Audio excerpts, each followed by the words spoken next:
고요한 아침에 낙동강과 김영감이라는 한 노인이 집 뒤뜰에 메기 양식장을 넓히기 위해 땅을 파고 있었다. 그는 불과 몇 번의 괭이질 만에 쇠붙이가 무언가 단단한 것에 부딪힐 줄은 꿈에도 몰랐다.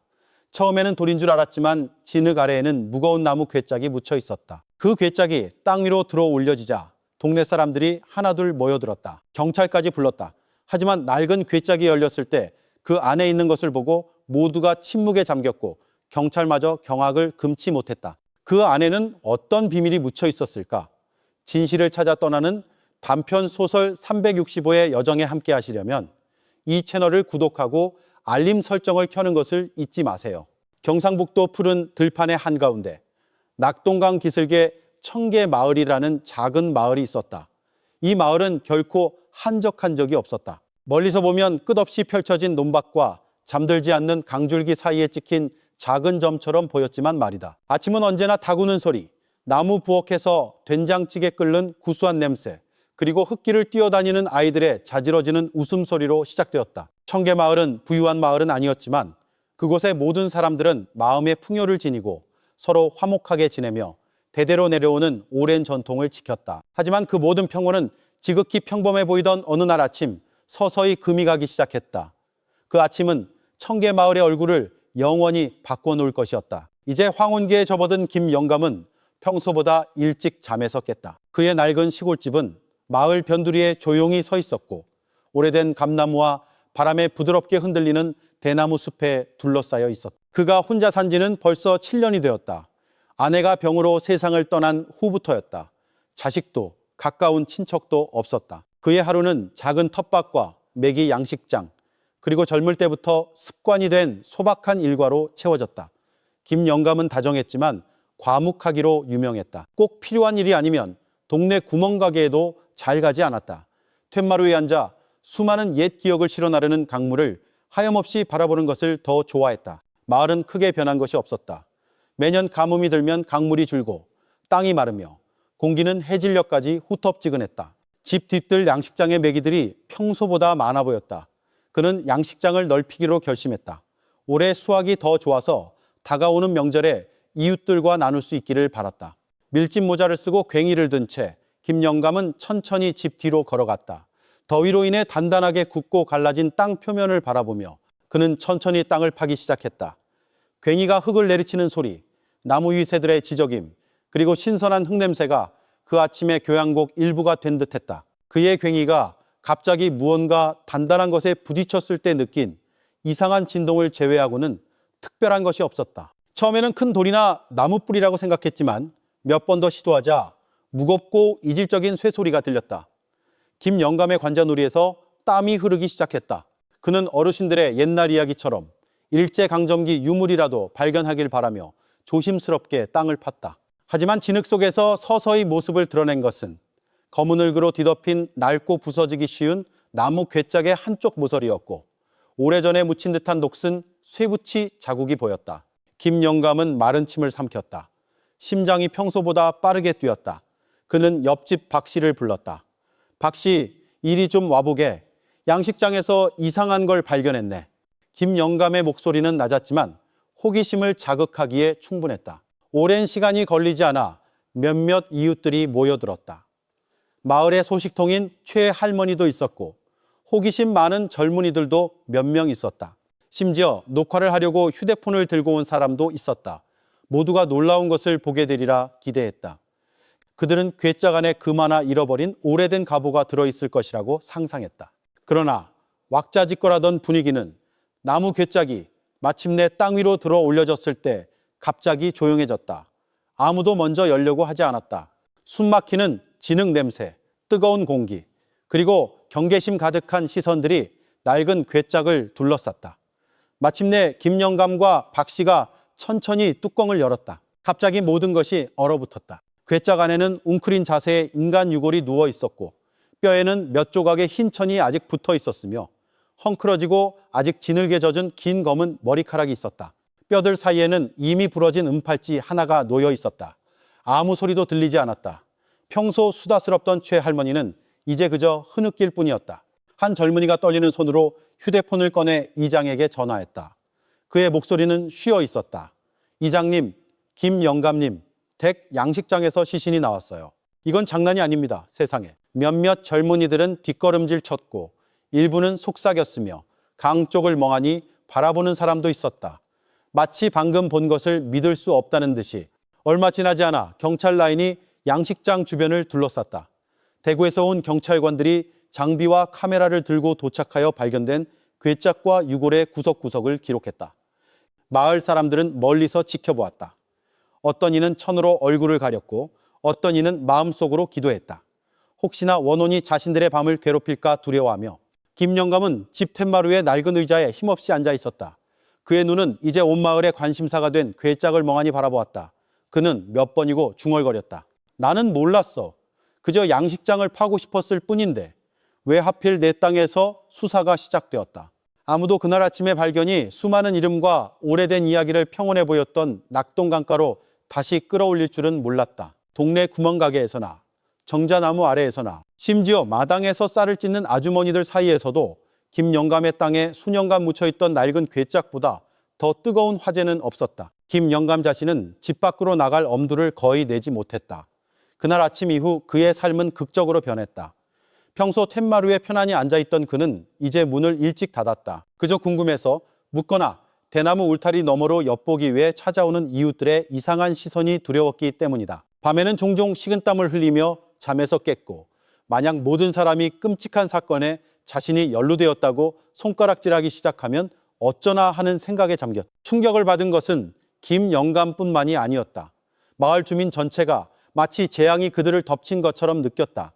아이들은 김영감의 집 뒤에서 노는 것이 금지되었다. 오후의 웃음소리는 사라지고 두려움 가득한 속삭임으로 대체되었다. 어떤 이들은 그것이 마을 고양이들이 밤새도록 울게 만들거나 몇몇 할머니들이 자주 악몽을 꾸게 만들었던 원혼일지도 모른다고 말했다. 대구에서 온 경찰관들은 예상보다 빨리 도착했다. 경찰차 2대, 감식반 차량 1대, 그리고 제복을 입은 여러 명의 경찰관들이 와서 즉시 양식장 구역을 폐쇄했다. 마을 사람들은 두려움과 호기심이 뒤섞인 감정으로 멀리서 지켜보았다. 경찰관들은 사진을 찍고 모든 세부 사항을 기록했으며 유골과 함께 발견된 옷 조각, 머리카락, 그리고 은팔찌를 검사했다. 짧은 시간 안에 그 소식은 소셜미디어로도 퍼져나갔다. 나무 괴짝을 들어올리는 과정을 녹화했던 몇몇 젊은이들이 즉시 마을 단체 채팅방에 동영상을 올려 주민들 사이의 소란과 추측을 더욱 부추겼다. 신원 확인 절차가 시작되자 분위기는 더욱 긴장되었다. 이장과 몇몇 마을 유지들이 현장으로 초대되었다. 모두가 그 불행한 여인이 과연 누구인지 알고 싶어 했다. 경찰은 유골과 증거물들을 부검과 추가적인 법의학적 검사를 위해 대구의 한 병원으로 가져갔다. 모든 과정은 신중하게 진행되었다. 단 하나의 세부 사항도 놓치고 싶지 않았다. 병원에서 법의학팀은 쉬지 않고 일했다. 그들은 뼈에서 남은 진흙을 닦아내고 사진을 찍고 측정하고 DNA 샘플을 채취했다. 발견된 옷은 낡고 여기저기 구멍이 나 있었지만 대학의 작은 자수 로고가 여전히 남아 있었다. 희미했지만 충분히 선명했다. 의과대학. 조사의 핵심 단서가 된 부러진 은팔찌도 정밀하게 검사되었다. 시간과 진흙에 거의 바래긴 했지만 S라는 이니셜이 희미하게 새겨져 있었다. 얼마 지나지 않아 초기 검사 결과가 나왔다. 유골은 젊은 여성의 것이었다. 나이는 20세에서 25세 사이로 추정되었고 사망 시기는 약 7년에서 8년 전이었다. 고문의 흔적은 없었지만 두개골 왼쪽 부분에 긴 균열이 발견되었다. 둔기에 의한 충격일 가능성이 높았다. 그 결과는 경찰이 이것이 사고나 자연사가 아닌 살인사건이라고 확신하기에 충분했다. 법의학 결과 소식은 즉시 청계마을에 전해졌다. 이장은 경찰과 함께 몇 년 전 가족 구성원의 실종을 신고했던 몇몇 가정을 방문했다. 그중 한 가정은 마을 끝에서 결혼한 아들과 함께 사는 강 여사라는 노부인의 집이었다. 강 여사는 2016년 흔적도 없이 사라진 딸 이수진을 결코 잊지 못했다. 당시 많은 사람들은 수진이가 똑똑하고 부지런했기 때문에 외지로 돈을 벌러 갔거나 서울로 장학금을 받고 갔을 것이라고 생각했다. 하지만 그날 이후 아무 소식도 없었다. 강 여사는 경찰이 유골과 함께 발견된 옷 조각과 부러진 은팔찌를 보여주자 눈물을 참았다. 이건 수진이 거예요. 아버지가 돌아가시기 전에 선물로 주신 팔찌라는 걸 알아요. 수진이만 가지고 있었어요. 강 여사의 목소리는 떨렸다. 그녀의 손은 그리움과 후회로 가득 찬 채 낡은 옷 조각을 끌어안았다. 강 여사의 울음은 마을에 큰 비밀이 드러나기 시작했다는 명백한 신호가 되었다. 한편 수진의 오랜 친구였던 박민서도 진술을 위해 불려갔다. 민서는 수진이가 사라진 이후로 항상 불안감을 간직하고 있었다. 그녀는 종종 이상한 꿈을 꿨다. 강가에 홀로 앉아 울면서 자신의 이름을 부르는 수진이를 보거나 때로는 말없이 멀리서 자신을 바라보는 꿈이었다. 수년 동안 민서는 그 꿈 이야기를 누구에게도 하지 않았다. 미신을 너무 믿는다고 생각되거나 친구들에게 미친 사람 취급을 받을까 두려웠기 때문이다. 하지만 6월 소식이 퍼진 이후 민서는 점점 더 강해지는 불길한 예감에 시달렸다. 집에서 민서는 이수진과 함께 찍은 오래된 사진들을 보며 생각에 잠겼다. 그녀는 함께 공부하고 학교 마당에서 장난치고 심지어 미래에 대한 꿈을 나누던 순간들을 떠올렸다. 수진이는 의사가 되어 마을 사람들을 돕고 싶어 했다. 민서는 교사가 되는 것이 꿈이었다. 민서는 친구가 소식도 없이 떠나리라고는, 더구나 그런 상태로 발견되리라고는 상상도 못했다. 동시에 소문이 돌기 시작했다.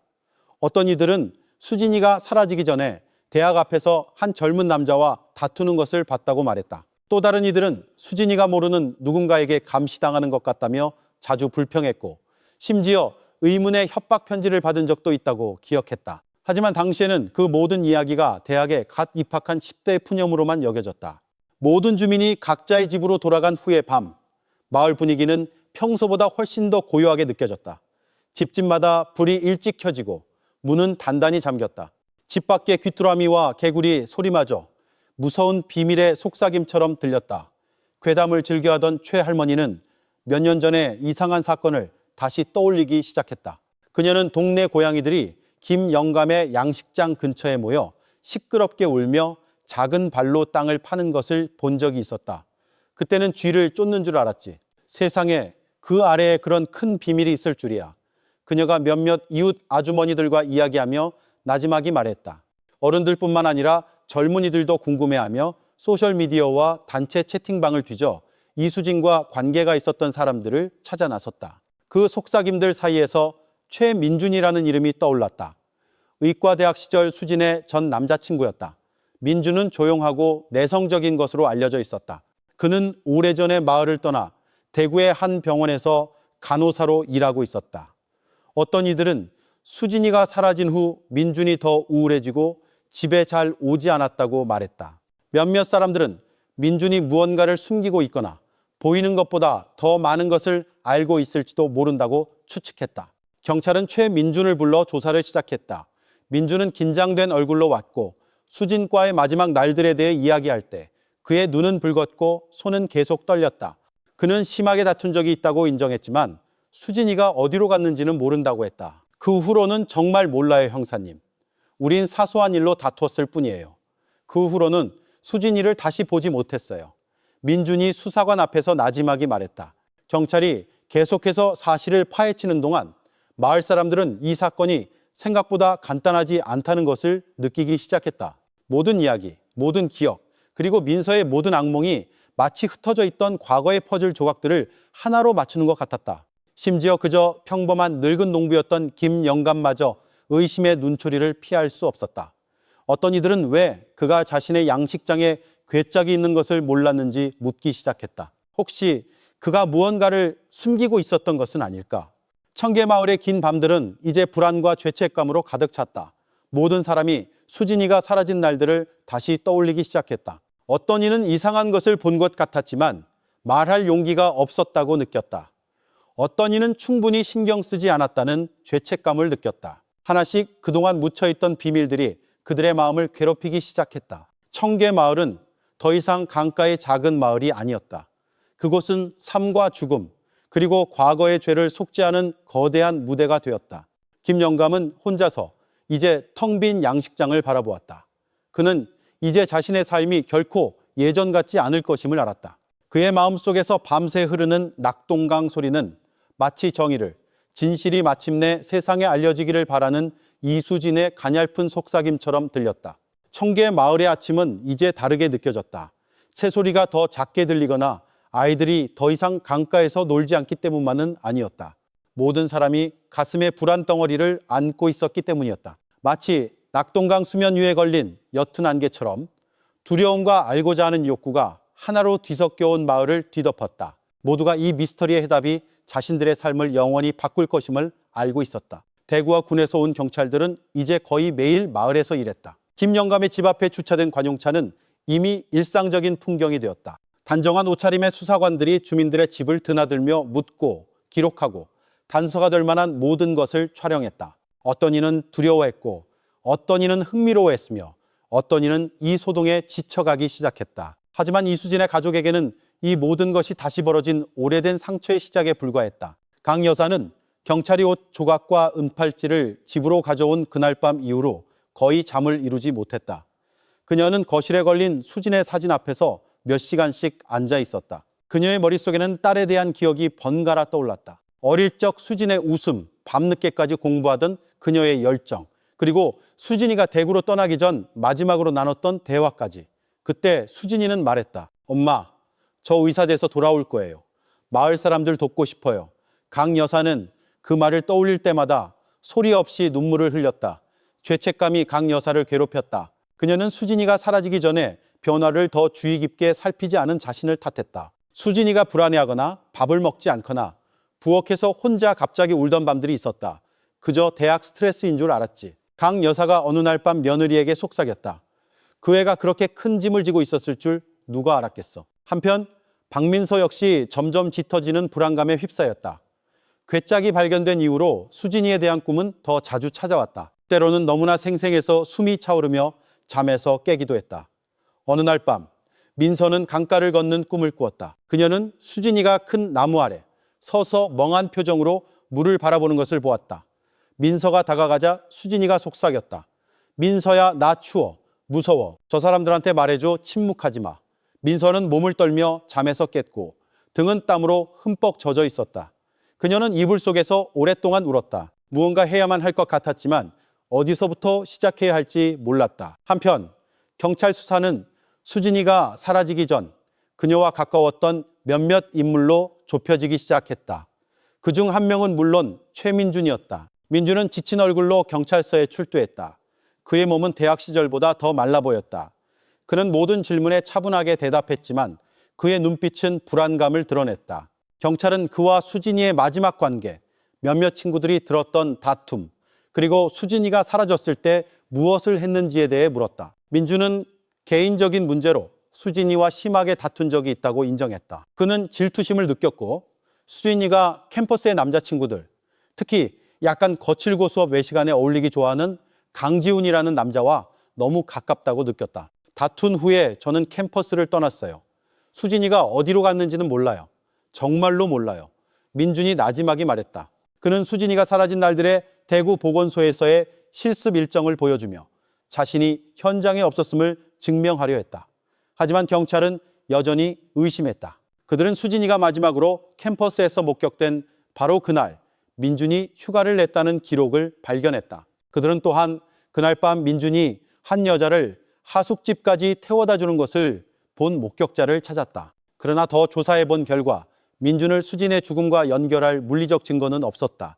DNA도 지문도 심지어 민준의 집이나 차에서 수진의 물건도 발견되지 않았다. 모든 것은 추측과 쉽게 반박될 수 있는 희미한 기억의 조각들 뿐이었다. 신문 와중에 경찰은 또한 수진의 가족이 보관하고 있던 개인 물품들을 추적하기 시작했다.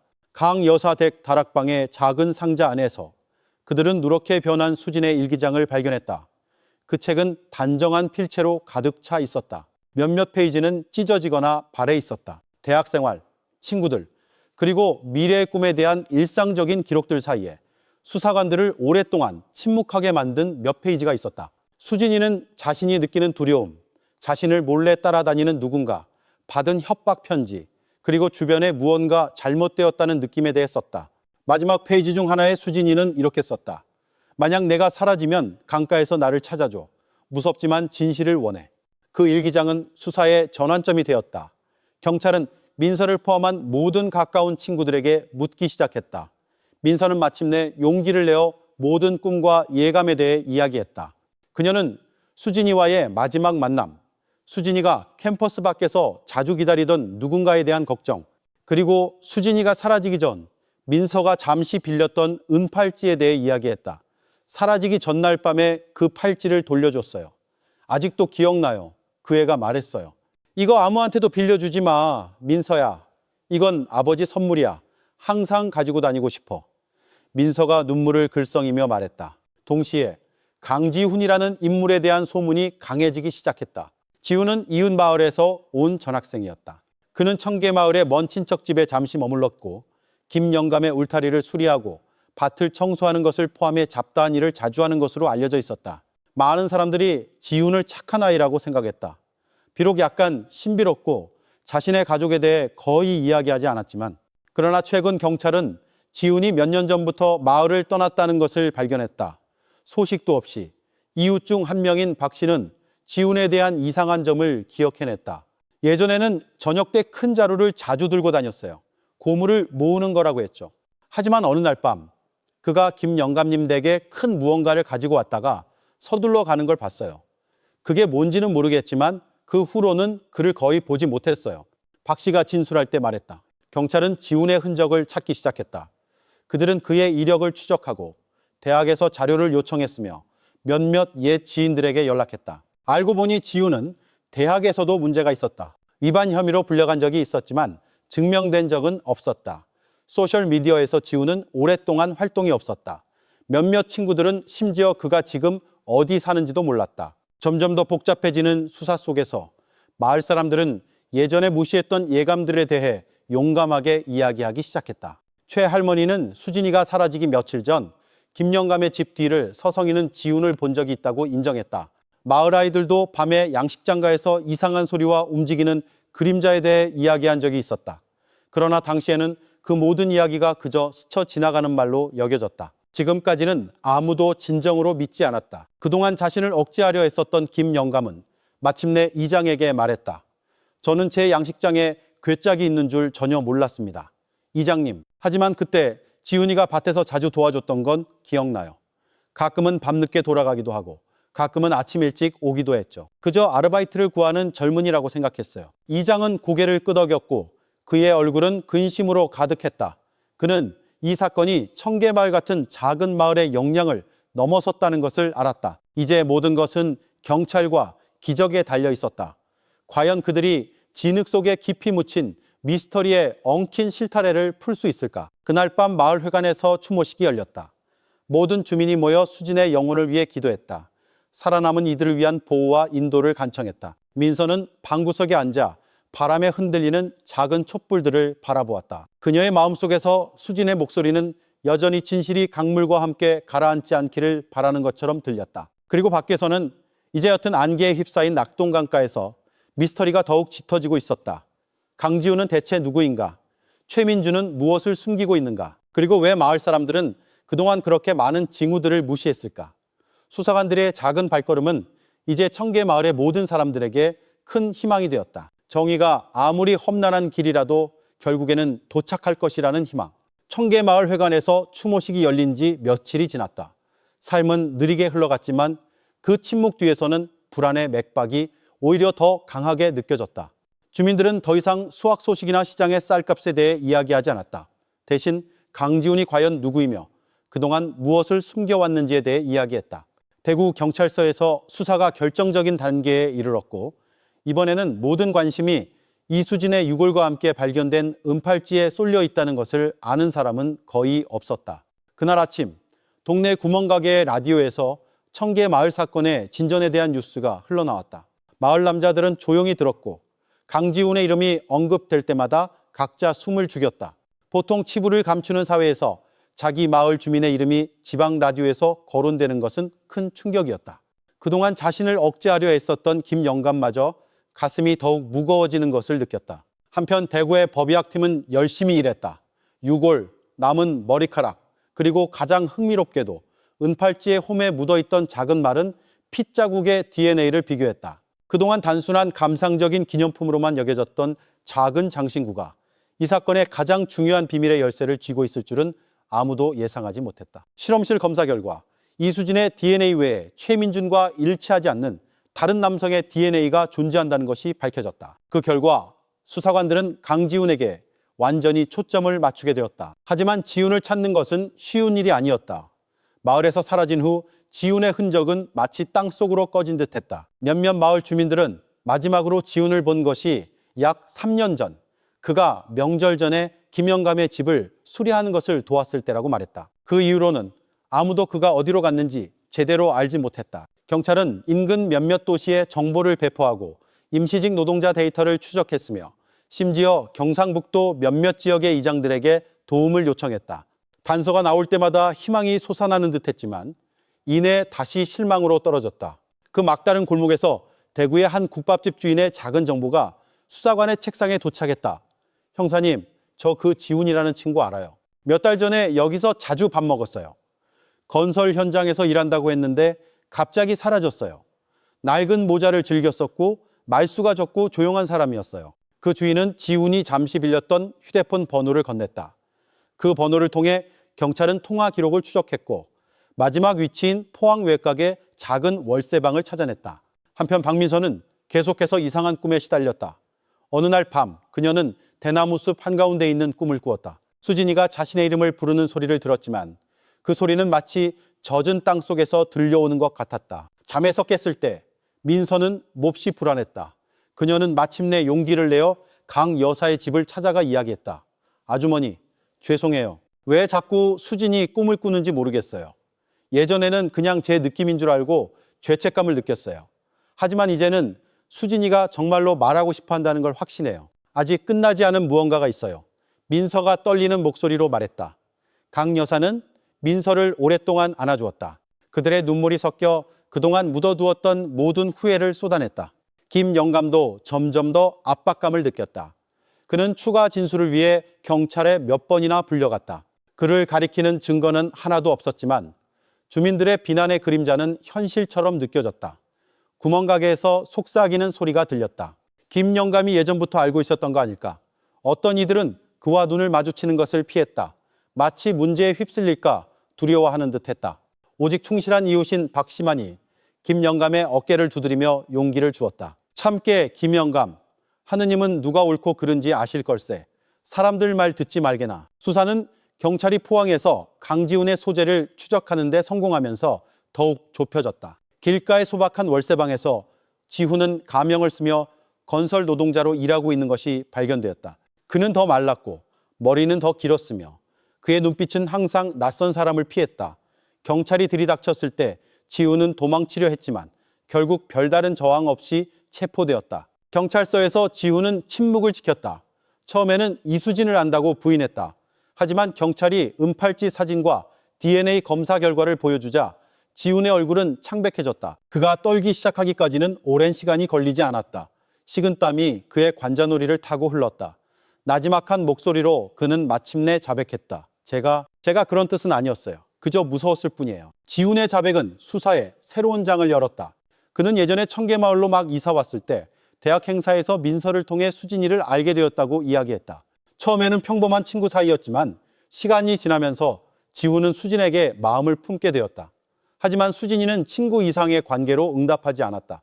수진이와 민준이 헤어진 후 지훈은 다가가려 했지만 수진이는 정중하게 거절했다. 자존심에 상처를 입은 지훈은 집착하게 되었고 몰래 수진이를 미행하곤 했다. 정점은 수진이가 사라진 그날 밤에 일어났다. 지훈은 단둘이 이야기할 생각으로 하숙집 밖에서 수진이를 기다렸다고 자백했다. 하지만 수진이는 화를 내며 완강히 거절했고 심지어 스토킹을 당하고 있다며 경찰에 신고하겠다고 위협했다. 감정과 공황 상태에서 지훈은 수진의 팔을 잡았다. 그들은 가로등 불빛 아래에서 다퉜다. 무심코 지훈은 수진이를 밀었고 수진이의 머리가 단단한 보도블록에 부딪혔다. 그는 충격을 받았고 몸이 떨렸다. 특히 수진의 머리에서 피가 흐르는 것을 보고 더욱 그랬다. 공황 상태에서 지훈은 수진의 시신을 자신이 일하던 김영감의 밭으로 끌고 갔다. 그는 숨길 곳을 찾다가 예전에 농기구를 보관하던 낡은 나무 괴짝을 보았다. 떨리는 손으로 그는 수진의 시신을 괴짝에 넣고 뚜껑을 단단히 닫은 후 양식장 근처에 땅을 팠다. 그는 어둠 속에서 진흙과 눈물로 범벅이 되어 일했다. 그 후 지훈은 그날 밤 바로 도망쳐 다시는 돌아오지 않고 청계마을을 떠났다. 이 자백은 수사팀 전체를 뒤흔들었다. 그동안 떠돌던 모든 의심과 소문이 마침내 해답을 얻었다. 지우는 자신의 행동을 후회했지만 모든 것이 너무 늦었다. 경찰 앞에서 그는 고개를 숙인 채 더 이상 말을 거부했다. 이따금 떨리는 손으로 얼굴을 닦았다. 마을에서는 지훈의 체포 소식이 즉시 퍼졌다. 주민들은 마을 회관에 모였다. 각자 다른 반응을 보였다. 어떤 이는 안도했고 어떤 이는 믿지 못했으며 우는 사람도 적지 않았다. 강 여사는 진실을 전해 듣고 기절했다. 김 영감은 양식장가에서 오랫동안 생각에 잠겼다. 그의 눈은 이제 흐린 하늘의 그림자를 비추는 수면을 멍하니 바라보았다. 민서는 약간의 안도감을 느꼈다. 비록 상실감은 여전히 가슴에 구멍을 냈지만 한편 많은 의심을 받았던 최민주는 마침내 안도의 한숨을 내쉴 수 있었다. 그는 수리된 은팔찌와 편지 한 통을 들고 수진의 가족을 찾아갔다. 편지에서 민주는 이렇게 썼다. 미안해, 수진아. 죄송합니다, 아주머니. 제가 그 아이를 지켜주지 못했습니다. 제 자존심에 너무 바빠서 예전에 그 아이가 보여주었던 작은 신호들을 알아차리지 못했습니다. 이 팔찌가 어디에 있든 수진이와 함께하기를 바랍니다. 마을 회관에서 이장은 주민들을 이끌고 함께 기도하며 용서와 이 쓰라린 현실에 맞설 힘을 구했다. 그는 말했다. 우리 모두는 크든 작든 이 비극에 책임이 있습니다. 우리는 귀를 막았거나 모르는 척했거나 심지어 도움이 필요한 사람이 있을 때 침묵을 선택했을지도 모릅니다. 하지만 이 사건이 우리에게 더 민감하고 더 배려하고 더 용감하게 말할 수 있는 교훈이 되기를 바랍니다. 그날 밤 청계 마을은 고요하게 느껴졌다. 낡은 집들에서는 등불이 늦게까지 켜져 있었다. 몇몇 주민들은 양식장가에서 향을 피우고 꽃을 뿌리며 수진의 영혼이 평안하기를 기도했다. 낙동강은 슬픔의 이야기와 듣고자 하는 모든 이를 위한 새로운 희망을 실어 나르며 천천히 흘러갔다. 작은 방에서 민서는 일기를 썼다. 그녀는 자신이 느낀 모든 것, 죄책감, 안도감, 그리고 언젠가 주변에서 이상한 점을 보게 된다면 다시는 침묵하지 않겠다는 약속을 적었다. 수진아, 네가 이제 평안하다는 걸 알아. 나는 항상 너를 기억할 거고 이 마을 사람들을 지키고 보호하려는 너의 꿈을 이어가겠다고 약속할게.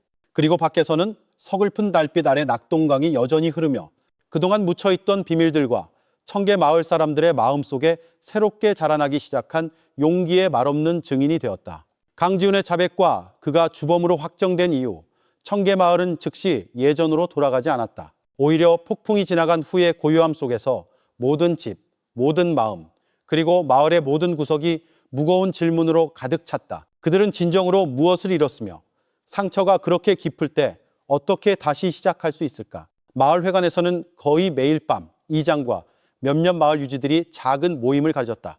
그들은 주민들을 안정시키고 자신감을 되찾게 하며 가장 중요하게는 아이들에게 직감을 듣고 이상한 점을 보았을 때 말하고 두려움이 진실을 묻어버리게 두지 않는 것의 중요성을 가르치는 방법에 대해 논의했다.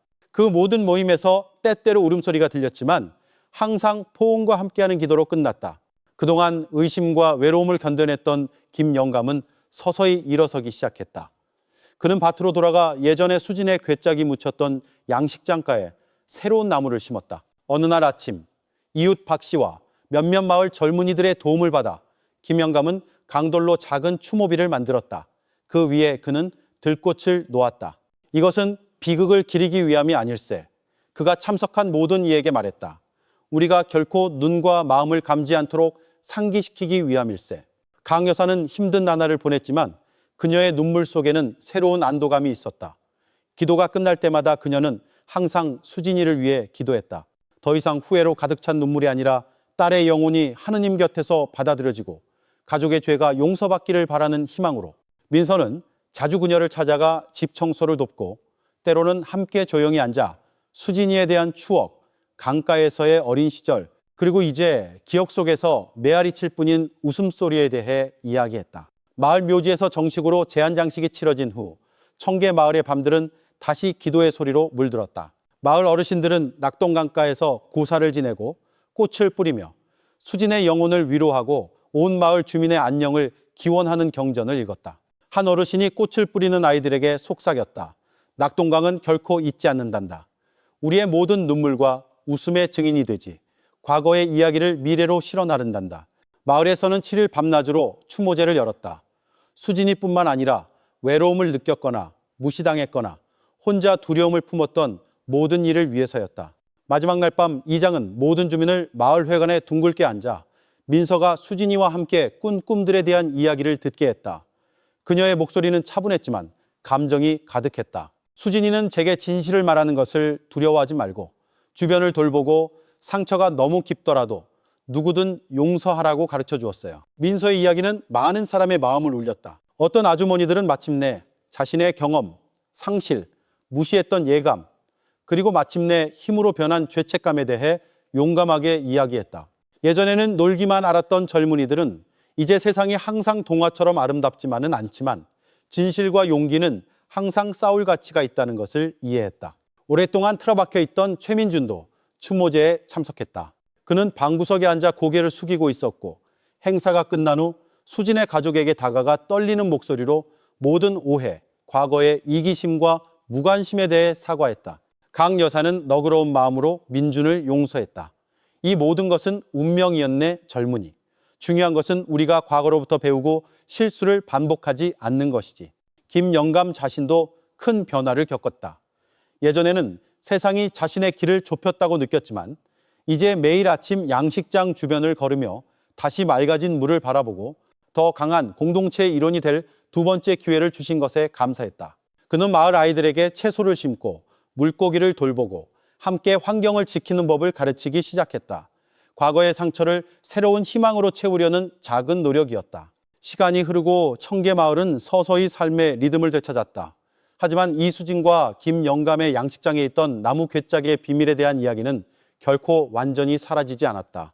오히려 그것은 서로를 돌보는 것의 중요성, 목소리를 낼 용기, 그리고 침묵이 범죄의 온상이 되게 두는 것이 얼마나 위험한지에 대해 한 세대에서 다음 세대로 계속 전해지는 경고의 이야기가 되었다. 어느 날 밤 모든 것이 끝난 지 몇 달 후 민서는 다시 수진이에 대한 꿈을 꾸었다. 하지만 이번에는 수진이가 깨끗한 흰옷을 입고 웃으며 나타나 낙동강가에 서 있었다. 그녀는 손을 흔들고는 멀리 걸어가 서서히 안개를 뚫고 들어오는 아침 햇살과 하나가 되었다.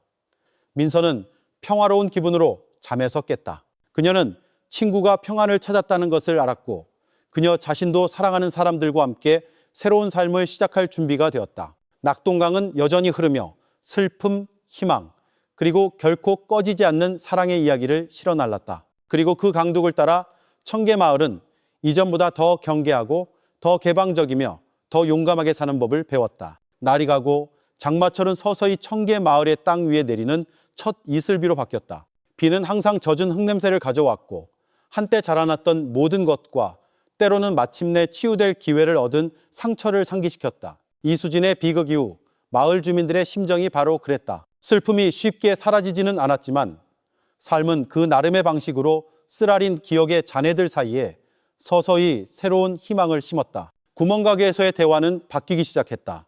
이전에는 두려움의 속삭임과 서로에 대한 의심만 있었다면 이제 주민들은 더 개방적이었다. 많은 이들이 자신의 감정에 대해 용감하게 이야기하기 시작했다. 수년 동안 그들이 진실을 묻거나 심지어 불안해 보이는 이웃에게 인사조차 건네기를 너무 두려워했다는 것을 인정했다. 안부를 묻는 것이 누군가의 생명을 구할 수 있다는 걸 알았네.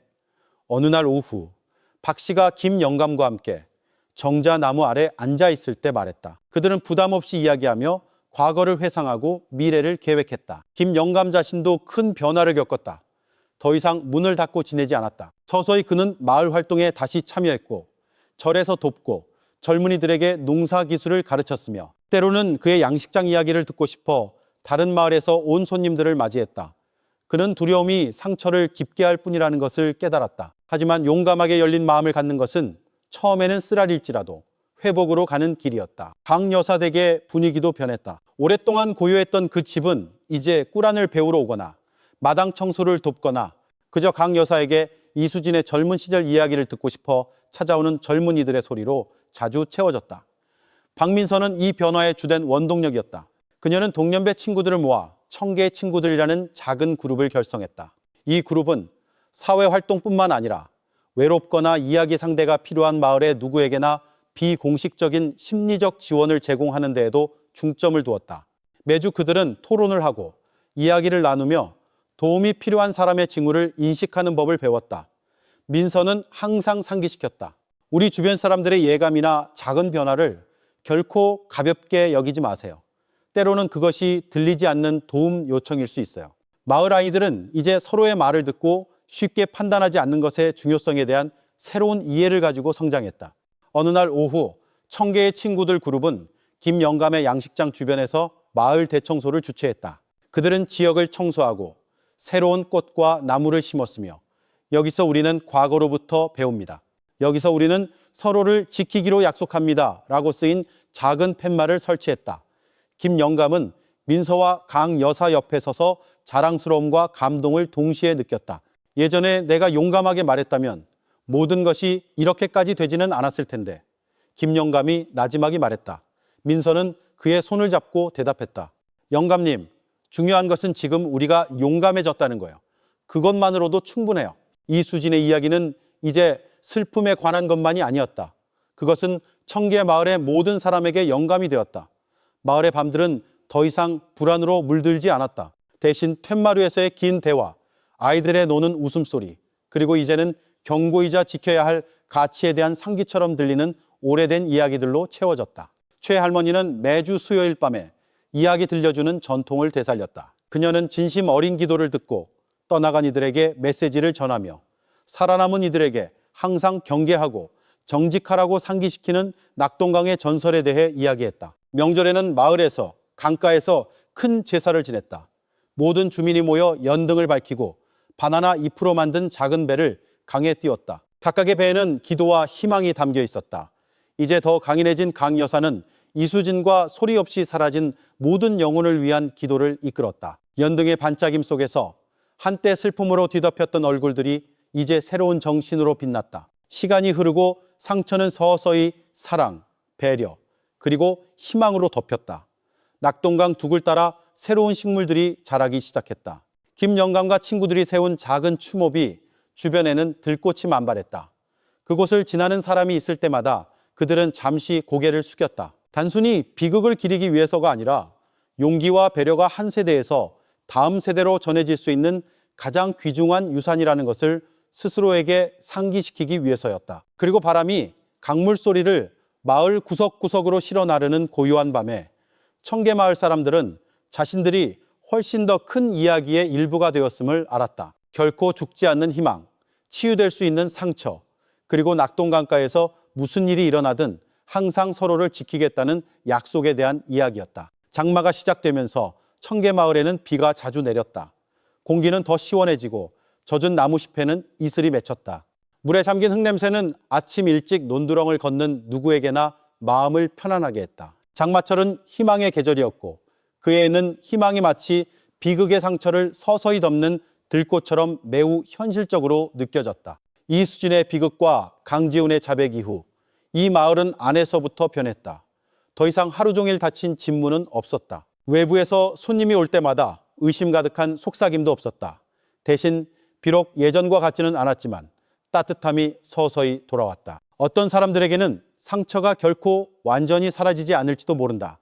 하지만 그들은 시간, 함께함, 그리고 용기가 모든 것을 치유할 것이라고 믿었다. 청계마을의 아침은 이제 아이들의 웃음소리로 가득 찼다.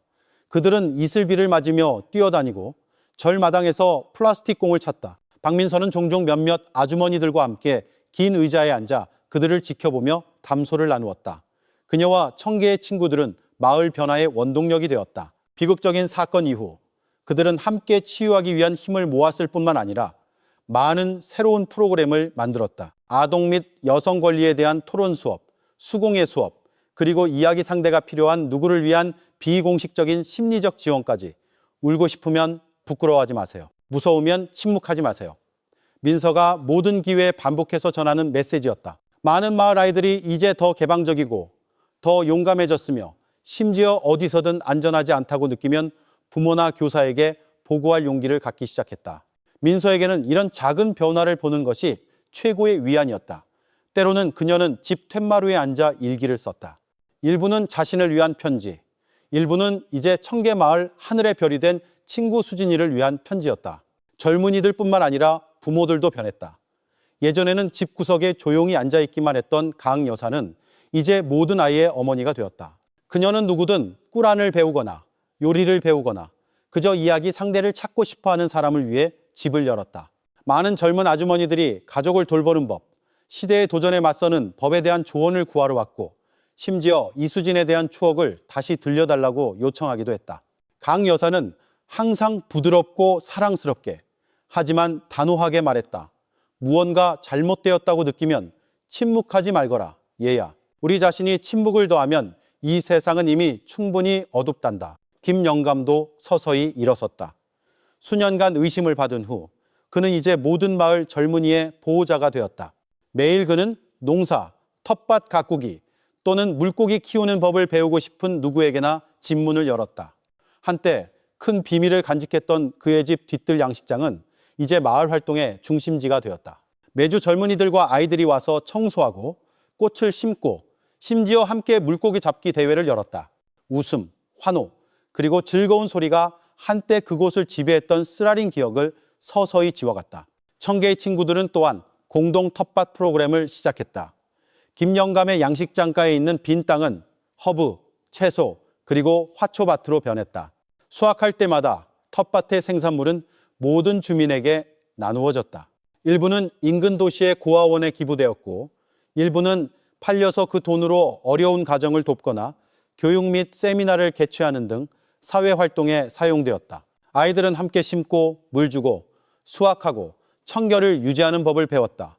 이 텃밭은 식량밭일 뿐만 아니라 온 마을을 위한 새로운 희망의 밭이기도 했다. 청계마을은 외부 세계에도 더 개방적이 되었다. 대구에서 온 자원봉사자들이 정신건강, 아동보호, 심지어 기초 영어 수업에 대한 교육을 제공하기 위해 자주 찾아오기 시작했다. 어느 날 대구의 한 대학을 졸업한 젊은 의사가 와서 건강 세미나를 열었다. 아주머니들 앞에서 그는 말했다. 어머니들 아이들을 잘 돌보세요. 그들의 말을 들어주세요. 자신과 가족을 믿도록 가르치세요. 과거에 일어났던 실수를 반복하지 마세요. 그 말은 참석한 모든 이의 마음속에 오랫동안 울려 퍼졌다. 특정한 밤, 특히 보름달이 뜰 때 낙동강가에서 모이는 전통이 되살아났다. 작은 모닥불이 피워지고 아주머니들은 앉아서 바느질을 하고 아이들은 이야기를 들었다. 아버지들은 기타를 치며 함께 노래를 불렀다. 마을의 어른인 최할머니는 종종 오래된 이야기로 밤을 열었다. 비밀을 간직하고 메시지를 전하며 진정으로 현실에 맞설 용기가 있는 모든 이의 상처를 씻어줄 수 있다는 낙동강의 전설에 대해 그녀는 말했다. 이 강물은 한때 슬픔을 가져왔지만 생명도 가져왔단다. 우리 그를 돌보고 우리 자신을 돌보고 서로를 돌보자. 민서는 그런 행사가 끝난 후 종종 일기에 썼다. 그녀는 희망에 대해, 누구도 외롭게 두지 않겠다는 작은 약속들에 대해, 그리고 함께라면 인간이 얼마나 강해질 수 있는지에 대해 썼다. 그녀는 또한 미래를 위한 편지 프로그램을 이끌었다. 모든 아이에게 꿈, 두려움, 그리고 기도를 쓰게 한 다음 그 편지를 마을 회관의 쇠 상자에 보관했다.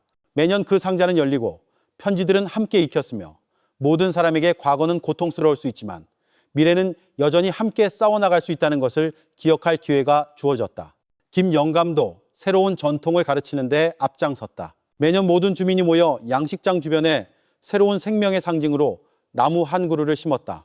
모든 희생자나 마을에 기여한 사람들의 이름이 나무 아래 작은 돌에 새겨졌다. 강 여사는 말했다. 이 모든 나무는 청계마을에서 다시는 침묵이 누구의 목소리도 삼키지 않게 하겠다는 우리의 약속의 증인입니다. 행복도 서서히 집안의 공간을 채우기 시작했다. 명절이 되자 주민들은 함께 식사하는 잔치에 모였다. 그들은 밥, 반찬, 떡을 가져와 마을 회관 마당에 둘러앉았다. 아이들은 춤을 추고 젊은이들은 이수진에 대한 시를 낭송했다. 민서와 친구들은 사람들 앞에서 자신의 감정에 대해 용감하게 이야기한 아이들에게 작은 선물을 나누어 주었다. 아무리 작은 용기라도 축하받을 가치가 있습니다. 김영감의 축사 메시지였다. 그리고 모든 오래된 이야기처럼 낙동강은 여전히 흘렀다. 그것은 청계마을의 큰 변화의 증인이 되었다.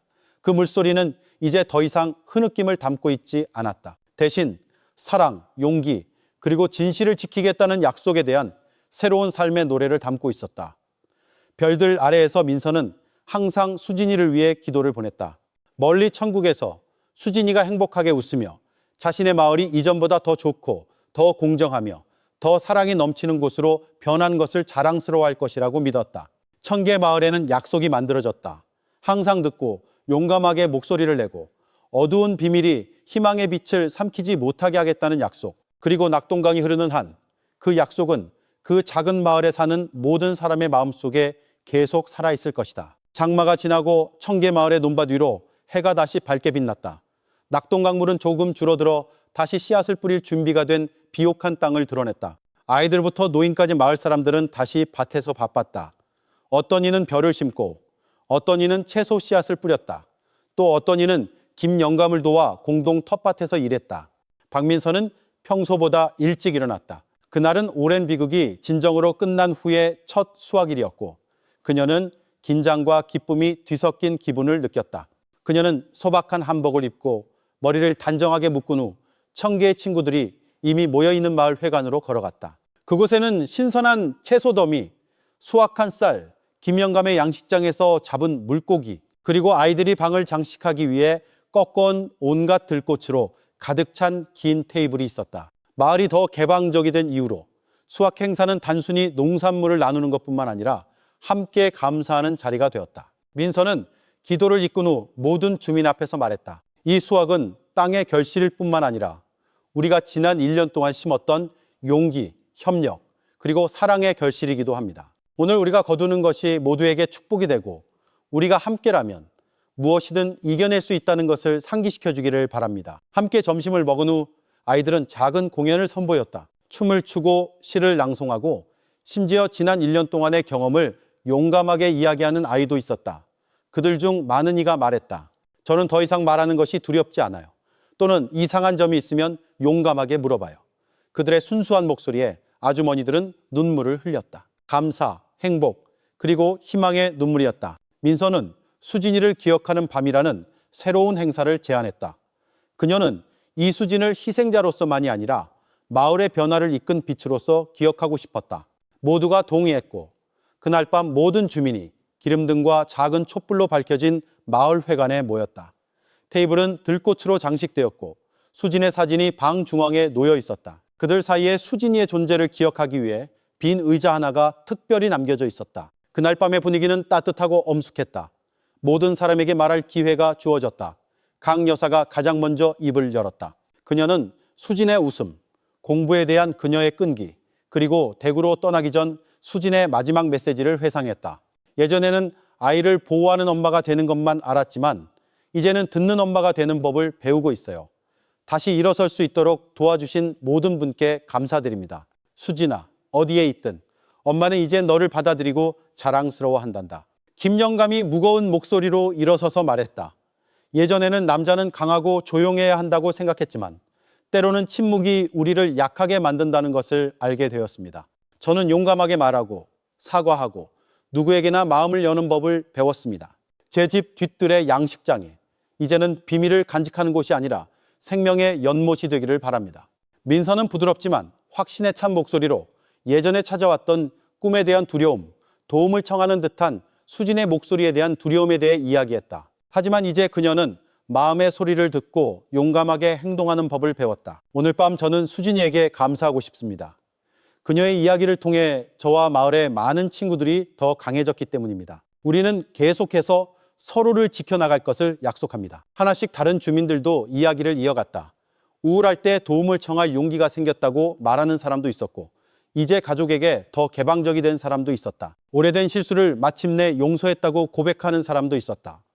그날 밤 마을 회관은 작은 회개와 그동안 묻혀있던 고백의 이야기가 되었다. 밤이 깊어지자 아이들은 종이 조각의 희망을 쓰고 방구석의 희망나무에 붙였다. 수진이처럼 의사가 되고 싶다고 쓴 아이도 있었고 교사, 농부 또는 그저 모든 가족이 행복하고 건강하기를 바란다고 쓴 아이도 있었다. 그 희망나무는 매년 자랐다.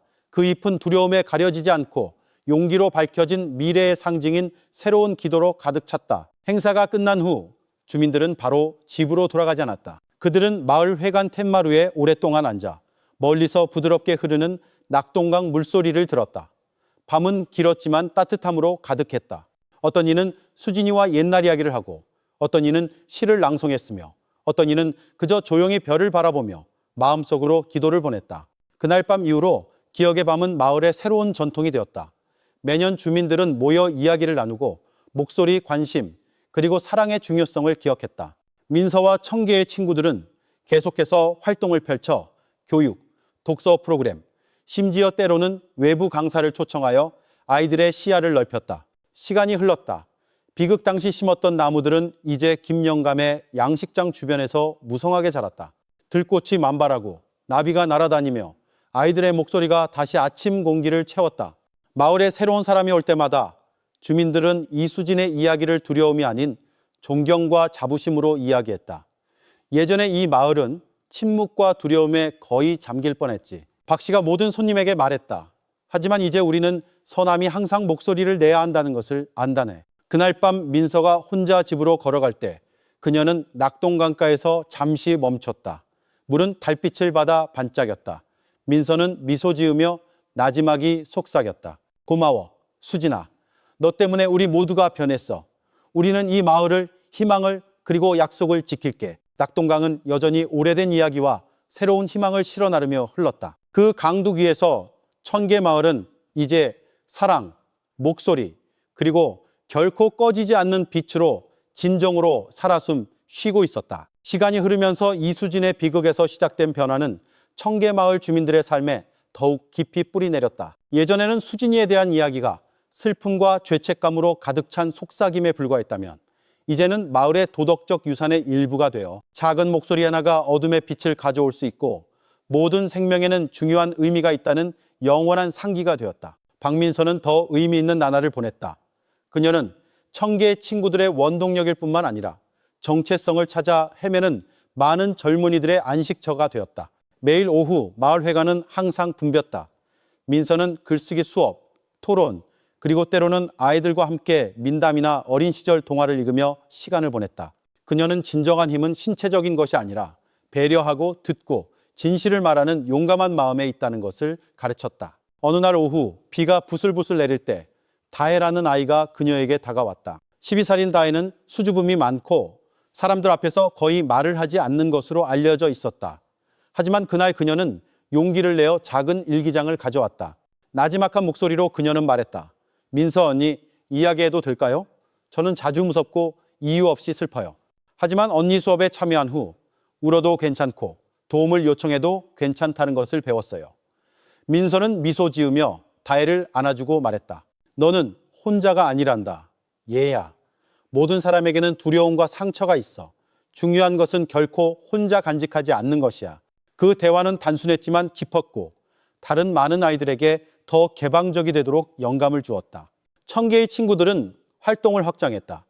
그들은 초등학교와 서당과 협력하기 시작했다. 교사와 부모를 초대하여 함께 아이들의 행동 변화를 감독했다. 교사들은 우울증, 불안의 징후를 인식하고 간단한 지원을 제공하는 방법을 배웠다. 민서는 또한 아버지들이 자녀들에게 더 가까이 다가가도록 격려했다. 단순히 생계를 책임지는 사람으로서 뿐만 아니라 이야기 상대가 되도록. 김영감은 나이가 들었지만 여전히 젊은 세대를 돕는 데 적극적이었다. 그는 종종 아이들 사이에 작은 다툼이 있을 때 중재자 역할을 하며 인생에서 용서하고 사과하는 것은 약함이 아닌 강함의 표시라고 상기시켰다. 그는 또한 자신의 젊은 시절, 무에서부터 삶을 일군 고된 노력, 그리고 가족의 명예를 지키는 의미에 대한 이야기를 자주 나누었다. 우리가 예전에 자주 눈 감았던 실수를 반복하지 마라. 잘못된 것을 보면 용감하게 말하는 젊은이가 되어라. 모든 기회에 그가 전하는 조언이었다. 강 여사는 많은 아이를 돌보는 어머니 같은 존재가 되었다.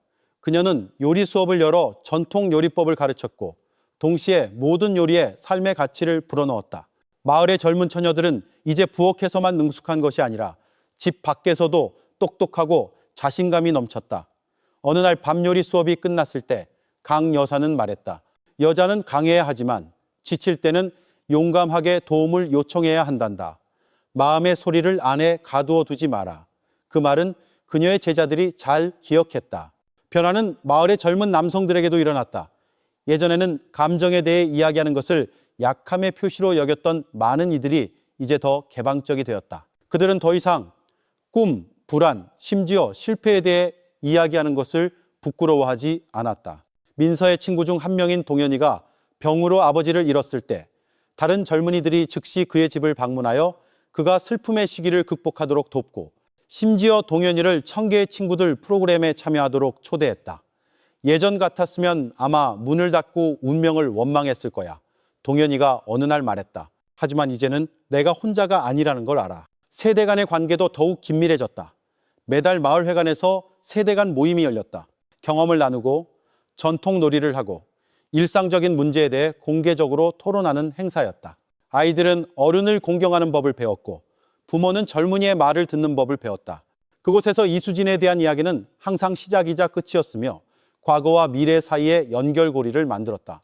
새로운 전통 중 하나는 가족 이야기의 밤이었다. 각 가족이 번갈아가며 주최자가 되어 이웃을 초대해 함께 식사하고 이야기를 나누고 오해가 있었다면 희망을 전하고 사과를 구했다. 이 전통은 마음을 녹이고 공감을 키우며 함께 맞선다면 너무 큰 문제는 없다는 것을 확인하는데 매우 효과적이었다. 시간이 흐르고 청계마을은 훨씬 더 견고한 공동체로 성장했다. 예외 없이 모든 주민이 목소리를 지키고 관심을 기울이며 관계를 돌보는 것이 과거와 같은 비극을 예방하는 열쇠임을 이해했다. 한때 모두를 부끄럽게 했던 이수진의 이야기는 이제 그들의 모든 발걸음을 비추는 빛, 열정의 횃불이 되었다. 한편 수진의 꿈을 이어가려는 민서의 용기는 마을의 미래를 위한 새로운 길을 열었다. 어느 날 그녀는 대구의 한 대학에서 편지를 받았다. 청계의 친구들이 농촌 지역의 아동 및 여성 보호에 관한 전국 세미나에 귀빈으로 초청된 것이었다.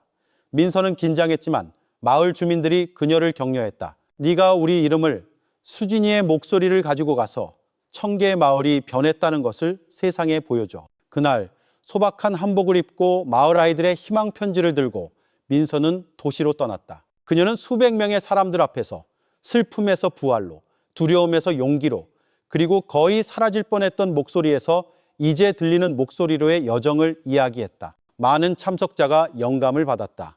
일부는 심지어 다른 지역에서 유사한 프로그램을 구축하기 위해 민서와 협력하자고 제안했다. 민서의 마을 귀환은 성대하게 환영받았다.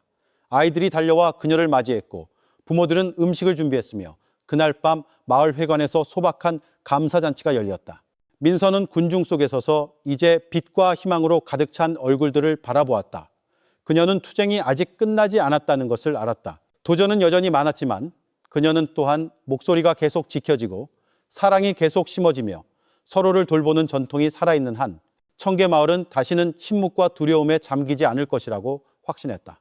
밤이 장막을 내렸을 때 민서는 낙동강가에 앉아 수진이에게 편지를 썼다. 그녀는 새로운 꿈, 행복하게 자라는 아이들, 점점 더 무성해지는 희망의 나무, 그리고 서남이 아무리 작더라도 항상 제 길을 찾아갈 것이라는 믿음에 대해 썼다. 낙동강은 여전히 청계마을 모든 마음의 이야기, 기도, 그리고 약속을 실어 나르며 흘렀다. 그리고 그 모든 물결 뒤에는 이수진의 유산이 여전히 살아 숨쉬며 침묵하는 이들을 위한 목소리가 되고 어둠 속에서 길을 잃었던 모든 이를 위한 빛이 되었다. 청계마을의 아침에는 지금처럼 따뜻하게 느껴진 적이 없었다.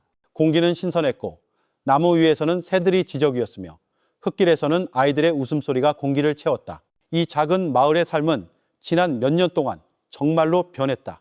비극이 기억에서 사라졌기 때문이 아니라 상처가 인정되고 받아들여졌으며 함께 그들은 서로를 치유하는 법을 배웠기 때문이다.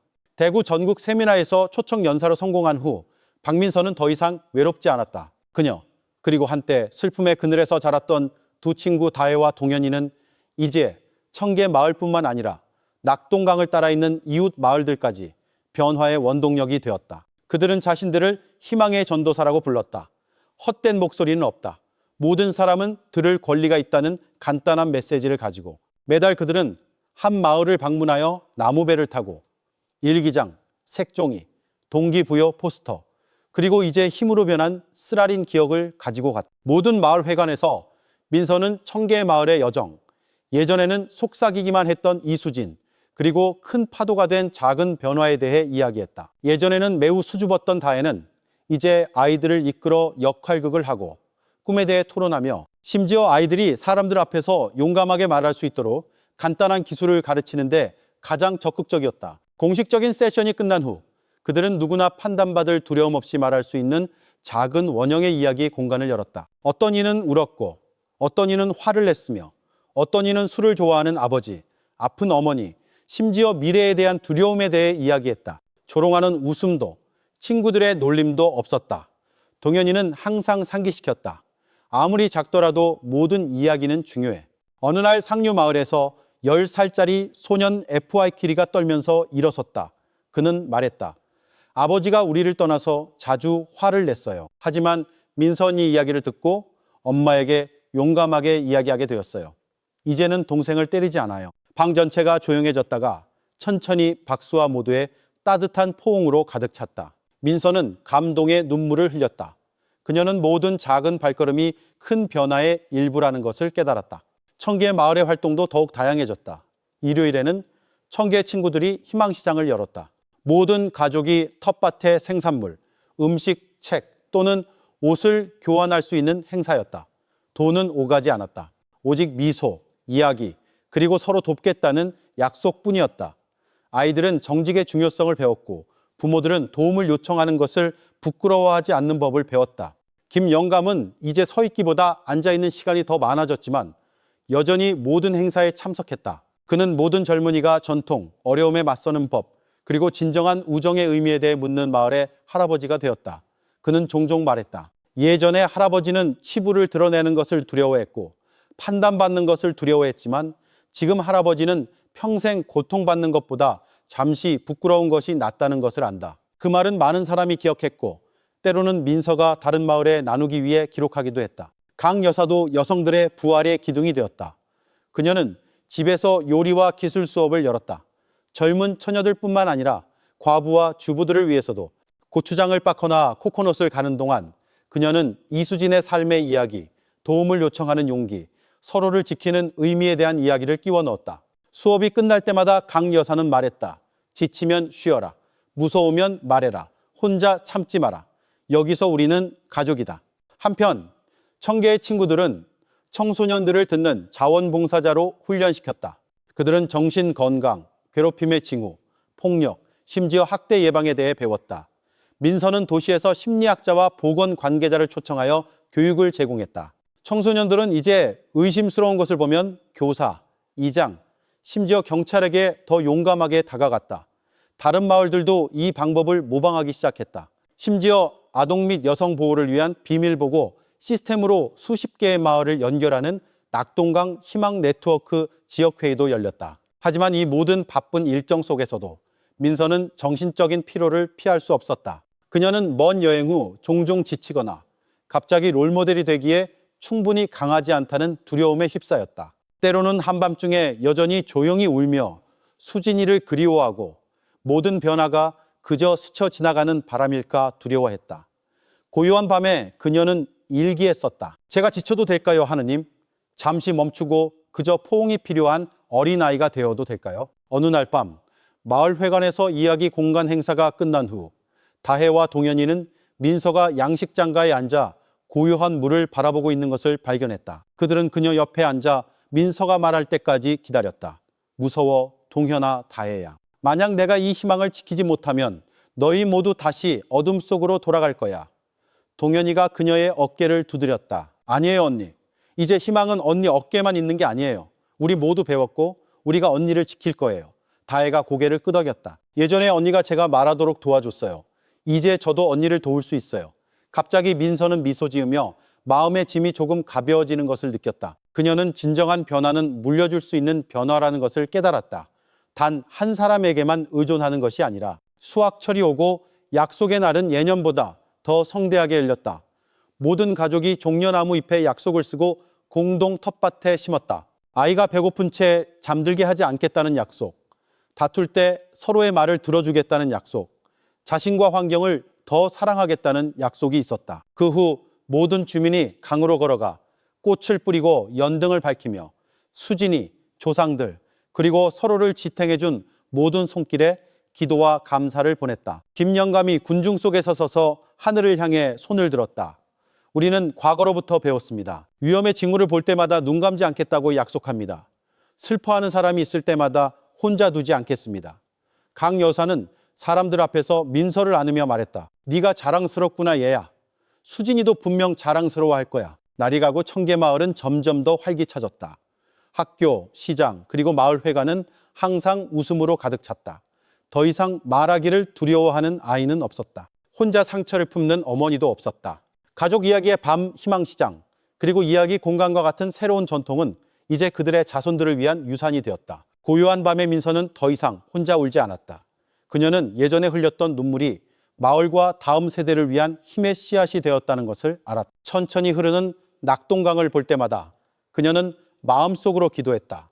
용감하게 목소리를 내주었던 모든 분께 감사합니다. 청계마을은 영원히 약속을 지킬 준비가 되었습니다. 그리고 그 강이 흐르는 한 희망, 사랑, 그리고 용기의 목소리는 계속 살아 숨쉬며 상처에서 일어나 이제 온 낙동강의 본보기가 된 작은 마을의 과거, 현재, 그리고 미래를 연결할 것이다. 시간은 멈추지 않고 흐르는 낙동강처럼 흘렀다. 때로는 거세게, 때로는 천천히, 하지만 항상 새로운 것을 가져왔다. 청계마을도 시간과 함께 성장했다. 오래된 상처 위에 새로운 이야기를 새기고 과거의 기억 위에 새로운 기초를 세웠다.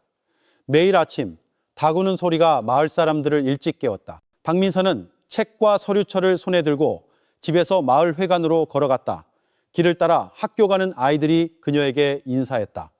안녕하세요, 민서 언니. 그들이 책으로 가득 찬 가방을 메고 일부는 엄마가 싸준 도시락을 들고 소리쳤다. 민서는 미소 지으며 하나하나 인사에 답했다. 이미 습관이 되었다. 매주 화요일 아침 그녀는 마을 회관에서 초등학생들을 위한 동기부여 수업을 열었다. 그 소박한 수업은 항상 꽉 찼다. 아이들뿐만 아니라 자녀 양육법을 배우고 싶은 젊은 아주머니들도 참여했다.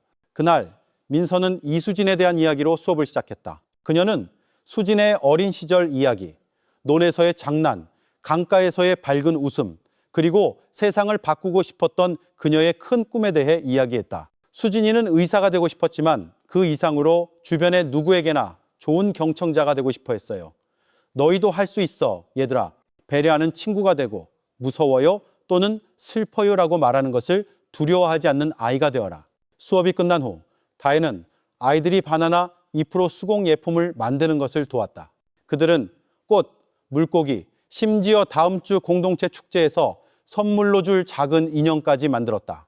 동현이는 밖에서 남자아이들에게 연을 만들고 그 꼬리에 약속을 쓰는 법을 가르치느라 바빴다. 매일 엄마를 돕겠다 또는 친구가 울면 돕겠다와 같은 소박한 약속들이었다. 한편 강 여사와 몇몇 다른 아주머니들은 공동 부엌을 준비했다. 그들은 팥죽, 튀김, 그리고 호박죽을 만들어 매주 금요일 오후에 지나가는 누구에게나 무료로 나누어 주었다. 강 여사는 종종 젊은 처녀들에게 삶의 메시지를 끼워 넣었다. 요리할 때 기도하는 것을 잊지 마라. 살면서 말하는 것을 잊지 마라. 함께 나누면 너무 무거운 짐은 없단다. 젊은 과부인 한 아주머니가 감사해 찬 표정으로 고개를 끄덕였다. 예전에는 도움을 요청하는 것이 부끄러웠어요, 아주머니. 하지만 이제는 여기 모든 아주머니가 자매 같다는 것을 알아요. 강 여사가 그녀의 어깨를 두드렸다. 우리 모두 두려웠단다, 얘야. 하지만 서로 손을 잡고 있는 한 넘지 못할 것은 없지. 그날 오후 민서, 다혜, 그리고 동현이는 마을 회관에 모여 공동체 축제 일정을 계획했다. 올해는 더 특별했다. 다른 마을에서 온 손님들, 수공예 워크숍, 청계마을의 변화를 담은 사진 전시회, 그리고 아이들의 연극 공연이 있을 예정이었다.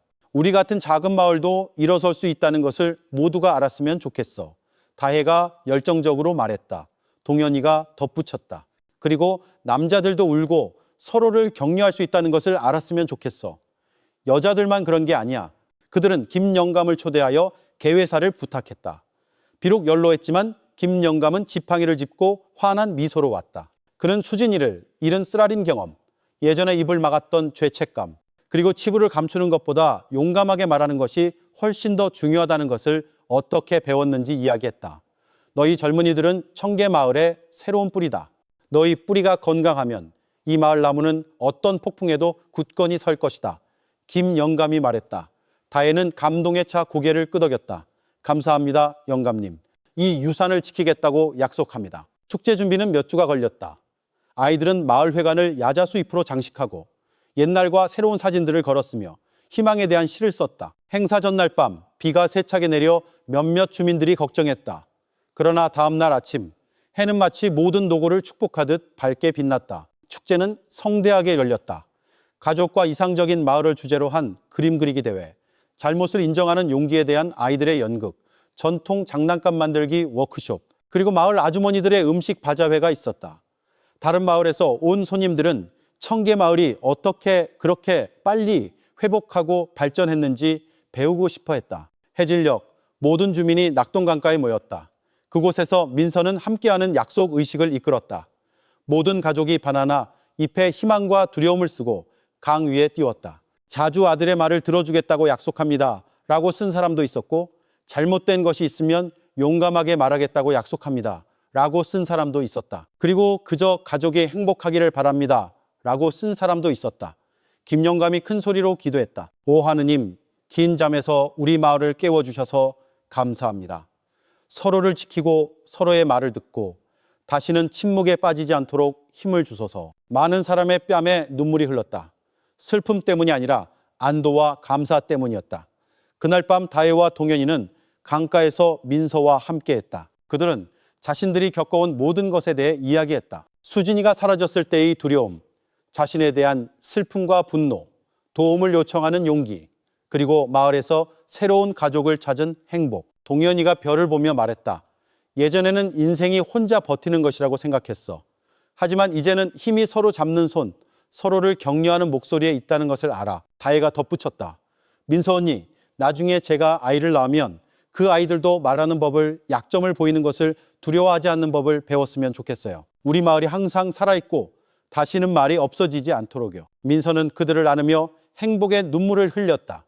너희 모두 동현이, 다혜, 강 여사님, 김 영감님, 이 마을의 모든 아이가 이미 내 가족이야. 청계마을은 단지 사는 곳이 아니라 들을 필요가 있는 모든 일을 위한 돌아갈 집이야. 몇 주가 지나고 청계마을은 치유 공동체 모델에 대해 배우고 싶어하는 학생, 자원봉사자, 심지어 지방 공무원까지 외부 손님을 계속 맞이했다. 아이들은 자신감을 더 얻었고 아주머니들은 더 용감하게 묻고 권리를 요구했다. 아버지들은 일과 감정에 대해 더 개방적으로 이야기했다. 어느 날 먼 마을에서 온 한 아주머니가 손녀와 함께 왔다. 그녀는 민서에게 말했다. 우리 마을에는 아직도 말하기를 두려워하는 사람이 많아요. 제 아이와 손주가 여기처럼 따뜻한 마을을 느꼈으면 좋겠어요. 민서는 그들을 데리고 다니며 모든 집에 소개하고 공동 텃밭, 이야기 공간, 그리고 계속 열리는 작은 축제를 보여주었다. 이 모든 변화는 한 사람 때문이 아니에요, 아주머니. 민서가 부드럽게 말했다. 모두가 서로 손을 잡고 서로의 말을 듣고 서로를 용서하기를 원했기 때문이에요. 다음 밤들, 민서는 일기에 썼다. 이제 나는 상처가 완전히 사라질 수는 없지만 우리가 함께라면 상처가 힘으로 변할 수 있다는 것을 안다. 청계마을은 누구에게나 큰 가족이 되었다. 낙동강가에서는 주민들의 집에서 나온 작은 등불들이 늦게까지 켜져 있었다. 웃음소리, 이야기, 그리고 청계마을의 약속, 노래가 밤 공기 속에 부드럽게 울려 퍼졌다. 그리고 그 강이 흐르는 한 함께 심은 약속은 계속 살아 숨쉬며 새로운 세대의 보호자가 되고 어둠 속에서 길을 잃었던 모든 이를 위한 빛이 될 것이다. 청계마을에 건기가 찾아왔다. 아침 일찍 옅은 안개가 논과 집마당을 감쌌다. 아이들은 마을길을 뛰어다녔고 민서는 울타리에 서서 손을 흔들며 상냥하게 미소 지었다. 그녀는 이제 언니이자 선생님일 뿐만 아니라 모두에게 힘과 희망의 상징이 되었다. 마을 회관에는 청계마을의 약속이라는 큰 게시판이 손끝으로 가득 찼다. 우는 친구를 비웃지 않겠습니다. 엄마의 이야기를 듣겠습니다. 미소만으로라도 서로 돕겠습니다. 그 글은 매달 업데이트되었다. 아이들은 새로운 약속을 추가하기 위해 경쟁했다. 부모, 심지어 할아버지, 할머니들도 참여했다. 약속 게시판은 새로운 가치가 공동체의 피와 살에 진정으로 스며들었다는 살아있는 증인이 되었다. 김 영감은 이제 논에 거의 가지 않았지만 항상 집 툇마루에 앉아 노트를 쓰고 손주들에게 농사를 가르치며 과거와 변화의 의미에 대해 이야기했다. 어느 날 오후 그는 다혜와 동현이를 불렀다. 얘들아, 나중에 할아버지가 없으면 너희가 저 약속 나무를 지켜다오. 쓰러지지 않게 해라. 그것만이 할아버지의 유산이다. 넓은 땅은 없고 오직 용기와 사랑뿐이다. 다혜는 눈물을 참으며 김 영감을 바라보았다. 약속할게요, 할아버지. 계속 이어가겠습니다. 이 마을이 다시 조용해지지 않도록 할게요. 김 영감은 안도의 미소를 지었다. 약속은 씨앗과 같다. 돌보면 자라고 강해진다. 내버려두면 천천히 죽는다. 공동 부엌에서 강 여사는 젊은 처녀들에게 생선 조림과 젓갈 무침을 가르쳤다. 밝은 웃음소리와 대화, 때로는 냄비와 절구 사이에서 행복의 눈물이 들렸다. 강 여사는 말했다. 예전에는 문제없는 삶이 좋은 삶이라고 생각했다. 알고 보니 좋은 삶은 슬픔과 기쁨을 나눌 수 있을 때였다. 혼자 행복하면 공허하다. 슬픔도 나누면 상처가 빨리 낫는다. 마을의 삶은 다채로웠다. 밤에는 마을 회관이 동화 공간으로 변했다. 부모들이 번갈아가며 옛날 이야기를 들려주었고 때로는 이수진의 이야기도 섞였다. 수진의 이야기는 이제 비극으로서만이 아니라 영감으로서 이야기되었다. 아이들은 더 이상 상실, 두려움 또는 실수에 대해 말하는 것을 두려워하지 않았다. 오히려 많은 이가 교사와 부모에게 자신의 의견을 용감하게 전달했다. 민서와 청계의 친구들은 다른 마을로 계속 영향을 퍼뜨렸다. 그들은 교육, 작은 축제를 열고 심지어 낙동강을 따라 있는 5개 마을에 약속나무를 세우는 과정을 도왔다. 많은 이장들이 민서를 연사로 초청했다. 그녀는 항상 말했다. 저는 지식을 가져온 것이 아닙니다. 단지 더 이상 외로운 아이가 없도록 이야기를 나누고 싶을 뿐입니다. 모든 곳에서 그녀는 이야기 공간과 공동체 축제를 활성화하는 방법을 공유했다. 한 마을에서 한 아주머니가 말했다. 남편과 아들이 서로 껴안고 사과하는 것을 처음 봤어요. 가족 간의 관계는 더욱 긴밀해졌다. 모든 가족이 각자의 약속의 밤을 가졌다. 모두가 함께 앉아 희망을 쓰고 서로의 실수를 인정하고 용서하며 함께 선행을 계획했다. 아이들은 사랑받는다고 느꼈고 아주머니들은 존중받는다고 느꼈다. 아버지들은 더 개방적이 되었다. 학교에서는 교사와 학생들이 수업 시작 전에 서로 이야기를 나누었다. 더 이상 우는 것만으로 혼나는 아이는 없었다. 더 이상 남편이 도시로 갔을 때 이웃에게 도움을 요청하기를 두려워하는 어머니는 없었다. 이제 학교와 공동 텃밭을 돕는 동현이는 10대 소년들의 모범이 되었다. 그는 축구장에서 친구들에게 말했다. 울어도 괜찮아. 도움을 요청해도 괜찮아. 우리는 항상 강한 척해야 하는 어린아이가 아니야. 아프면 말하고 보고 싶으면 안아주고 화나면 이야기해. 항상 희망에 대해 먼저 이야기했던 다혜는 이제 청계의 친구들의 코디네이터로 신뢰받았다. 그녀는 함께 꾸는 꿈 프로그램을 만들어 아이들이 미래의 꿈을 쓰고 마을회관의 꿈 상자에 넣게 했다. 매년 그 상자는 열리고 꿈들은 낭독되고 축하받았다. 어떤 꿈들은 소박했다. 엄마가 행복했으면 좋겠어요. 대학까지 공부하고 싶어요. 마을에 가난한 사람이 없었으면 좋겠어요. 민서는 서서히 자신에게도 한계가 있다는 것을 받아들이기 시작했다. 그녀는 더 자주 쉬기 시작했고 다혜와 동현이가 이끌 공간을 주었다. 어느 날 밤 그녀는 일기에 썼다. 예전에는 내가 강하지 않으면 모든 약속이 사라질까 두려웠다. 하지만 알고 보니 약속은 많은 사람의 마음속에 살아있었다. 나 없이도 청계마을은 이미 치유하는 법을 알고 있었다. 김영감도 젊은 세대가 이어갈 준비가 되었다고 더욱 확신했다. 그는 청계마을의 약속이라는 제목으로 마을의 변화에 대한 작은 책을 쓰기 시작했다. 그 책은 나중에 아무도 침묵의 시대와 부활의 시대를 잊지 않도록 전해질 것이다. 강 여사는 작은 상자에 편지, 요리법, 그리고 삶의 조언을 담은 행복 레시피를 준비했다. 그녀는 다혜에게 말했다. 이건 너를 위한 것이다. 나중에 엄마가 되면 잊지 마라. 행복은 나누는 것이란다. 얘야. 밤에 마을 회관에 모두가 모였다. 연등이 켜지고 청계 마을의 약속 노래가 함께 불렸다. 모든 가족이 하나의 희망과 하나의 감사를 쓰고 이제 더 크고 무성해진 약속 나무에 붙였다. 민서가 원중앙에 서서 말했다. 서로를 믿어주셔서 감사합니다. 우리의 약속을 결코 버리지 맙시다. 이 마을은 한때 상처받았지만 이제는 슬픔이 없어서가 아니라 모든 슬픔을 함께 겪었기 때문에 행복한 집이 되었습니다. 김영감이 그날 밤을 기도로 마쳤다. 밖에 낙동강은 달빛을 받아 반짝였다. 아이들은 뛰어다니며 웃었고 부모들은 서로를 껴안았다. 다혜는 민서를 바라보며 말했다. 이 약속 지킬게요 언니. 영원히 지킬게요. 그리고 청계마을에서 그 약속은 이미 삶의 일부가 되어 강물처럼 흐르고 모든 마음을 시원하게 하며 다음 세대를 계속 이끌 빛이 되었다. 보름달이 낙동강 하늘에 아름답게 걸려 있었다. 그날 밤 청계마을은 평소보다 더 평화롭게 느껴졌다. 기계 소리도 도시의 소음도 없었다. 오직 천천히 흐르는 강물 소리, 귀뚜라미 소리, 그리고 종이 연등 불빛 아래에서 노는 아이들의 웃음소리뿐이었다. 노인과 젊은이, 남자와 여자, 모든 마을 주민이 이제 크고 무성하게 자란 약속 나무 아래에 모였다.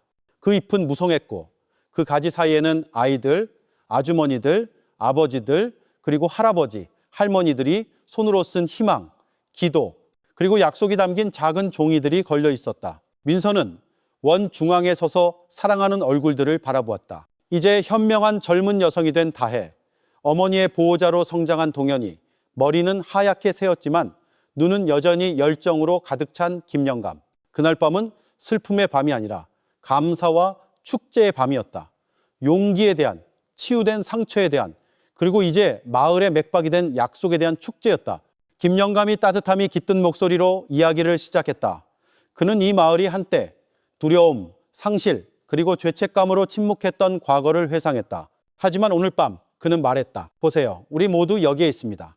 더 이상 아무도 혼자 걷지 않습니다. 우리의 모든 상처는 힘으로 변했습니다. 우리는 도움을 요청하는 것에 부끄러움이 없고 함께 우는 것에 약함이 없다는 것을 배웠습니다. 강 여사는 옆에 앉은 아이들을 안아주었다. 예전에 엄마는 혼자라고 느꼈지만 이제는 누군가 올 때마다 항상 안아주는 손이 있습니다. 누군가 두려워할 때마다 항상 들어줄 귀가 있습니다. 민서는 눈을 감고 마음속으로 조용히 기도한 후 말했다. 이수진의 이야기는 더 이상 상실에 관한 것만이 아닙니다. 그것은 희망에 대한 이야기, 우리가 목소리를 내고 서로를 지키며 누구도 외롭게 느끼지 않게 하겠다는 우리의 용기에 대한 이야기입니다. 매일 밤 이 강은 기억을 가져오지만 기도와 사랑도 가져옵니다. 모든 주민이 종이 조각에 희망을 쓰고 약속나무에 걸었다. 어떤 이는 마을이 항상 화목하기를이라고 썼다. 어떤 이는 아이들이 행복하게 자라기를이라고 썼다. 그리고 어떤 이는 그저 용기를 가르쳐준 수진이에게 감사합니다 라고 썼다. 다혜는 민서를 바라보며 속삭였다. 이 약속 지킬게요 언니. 언제까지나. 동현이가 덧붙였다. 이 강은 우리가 한때 넘어졌지만 항상 함께 일어섰다는 것을 영원히 증명할 것입니다. 연등이 천천히 강으로 풀려났다. 그들은 물 위를 천천히 항해하며 우주로 풀려난 꿈처럼 한밤중에 작은 빛을 가져왔다. 모든 주민이 바라보았고 일부는 감동의 눈물을 흘렸으며 일부는 안도의 미소를 지었다. 그날 밤 이별은 없었다. 오직 더욱 굳건해진 유대감, 가족의 유대감, 친구의 유대감, 그리고 청계마을의 일부가 된 약속의 유대감만이 있었다. 낙동강은 슬픔, 희망, 용기, 그리고 상처 위에서 자라난 사랑의 모든 이야기를 실어 나르며 천천히 흘렀다. 청계마을은 이제 한 번도 넘어지지 않았기 때문이 아니라 넘어질 때마다 함께 일어서기를 선택했기 때문에 진정으로 살아 숨쉬고 있었다. 행사가 끝날 무렵 민서는 모두를 바라보며 일어서서 말했다. 서로를 지켜주고 들어주고 믿어주셔서 감사합니다. 진정한 행복은 문제없는 삶이 아니라 누구도 혼자 감당할 필요가 없기 때문입니다. 우리가 서로 손을 잡고 있는 한 청계마을은 결코 조용해지지 않을 것입니다. 그리고 그 강은 계속해서 약속을 지키고 빛을 가져오며 한때 상처를 느꼈고 이제 진정한 가족의 의미를 찾은 모든 마음의 집이 되었다. 시청자 여러분, 마지막 순간까지 함께 해주셨다면 분명 여러 감정을 느끼셨을 겁니다.